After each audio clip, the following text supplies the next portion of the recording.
Most people think saving money is impossible on a low income. They tell themselves, once I make more, then I'll save. But that belief is exactly what keeps them trapped. Because the problem isn't how much you earn, it's how money moves through your life. And today, I'm going to show you the exact framework that allows people earning less than average to build savings, eliminate financial stress, and regain control without side hustles, without extreme frugality, and without burning out. This isn't motivation. This is a system. And if you stay until the end, you'll understand why some people never escape paycheck to paycheck living, even when their income doubles. Before we talk about saving money, we need to clear up a dangerous lie.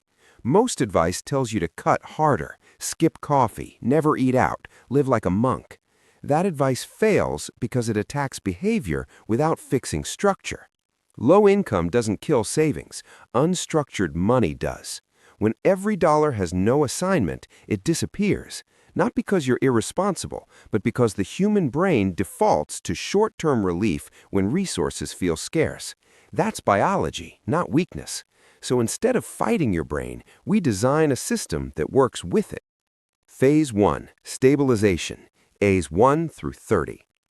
If your income is low, your first priority is not saving, it's stabilization. Because when money feels unpredictable, your nervous system stays in survival mode, and survival mode cannot plan for the future. Your only job for the first 30 days is this: track every dollar that leaves your account. That's it. No judgment, no cutting, no "I should be better," just awareness. Most people earning a low income underestimate how much money leaks out in tiny emotional transactions, convenience spending, stress spending, I deserve this spending. Not because they're reckless, because friction is expensive when energy is low. And here's the psychological shift most people don't expect. The moment money becomes visible, behavior starts changing automatically. You pause before spending. You question habits. You start feeling in control even before saving a single dollar. By day 30, almost everyone finds money they didn't know they had. Not a fortune, but enough to change momentum. And momentum is everything. Phase 2. Compression. Days 31 through 60. This is where saving actually begins, but not how you think. Instead of asking, what can I cut, you ask, what actually matters? Low income means every dollar must be intentional, so we use something called financial compression. First, you lock in your survival costs: housing, food, utilities, transportation. These are protected. Then you identify one value, not 5, not 10, one: security, freedom, growth, peace. This value becomes the destination for your savings, because saving without purpose feels like deprivation. Saving with purpose feels like power. Now, and only now, you cut. Anything that doesn't support survival or your chosen value gets reduced or removed. Not forever, not out of shame, but temporarily to create breathing room.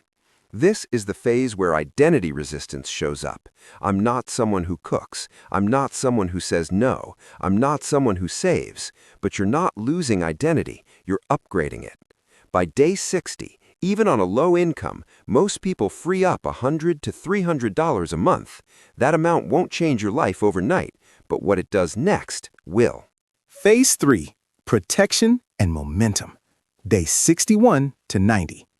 This is where low-income savers separate from everyone else. Your surplus now has 3 rules. First, protection.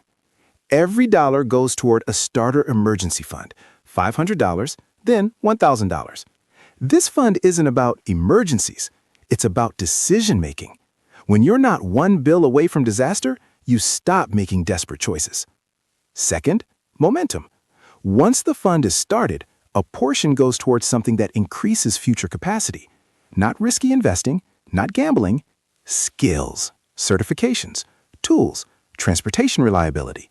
This is how low income becomes temporary. Third, permission.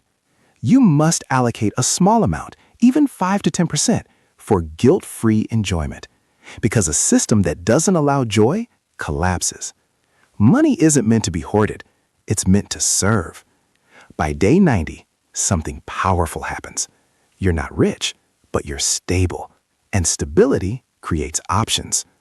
Let me show you why this works. A single mom earning hourly wages realized she was leaking $140 a month on convenience spending. She didn't eliminate it. She redirected it. In 90 days, she built her first emergency fund and stopped using credit cards. A warehouse worker making below average income compressed his expenses just enough to save $200 a month.